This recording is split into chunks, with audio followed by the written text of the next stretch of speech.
ಊರೇ ಹೆತ್ತ ಮಗ ನಿಂದು ಎಂಥ ತ್ಯಾಗ ನೀನು ನಮ್ಮ ಪಾಲಿಗೆ ಎಂದು ದೇವ್ರಯ್ಯ ಕೊಡಲಿ ಏಟ ತಿಂದು ನೆರಳ ನೀಡೋ ಮರ ನಿಂದು ಕಾಲ ಮುಗಿದರು ನಿಲ್ಲದು ಅಧ್ಯಾಯ ಪುಣ್ಯಾತ್ಮ ಪುಣ್ಯಾತ್ಮ ನೀನಯ್ಯ ಪುಣ್ಯಾತ್ಮ ಮಂಡಲ್ಲಿರಿನ್ನದೆ ಶ್ರೇಷ್ಠ ಕಥೆ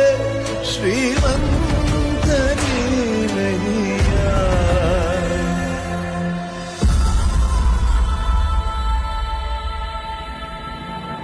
ನಿಂದು ತಾಯಿ ಗುಣ ತೀರೋದಿಲ್ಲ ಋಣ ನೀನು ನಮ್ಮ ಪಾಲಿಗೆ ಎಂದು ದೇವ್ರಯ್ಯ ತಾನು ನೋವಾಲುಂಗಿ ಜೀವ ನೀಡೋ ಮಗ ನಿನ್ನ ಪಡ್ಕೊಂಡಿದ್ದೆ ಪುಣ್ಯ ಕಣಯ್ಯ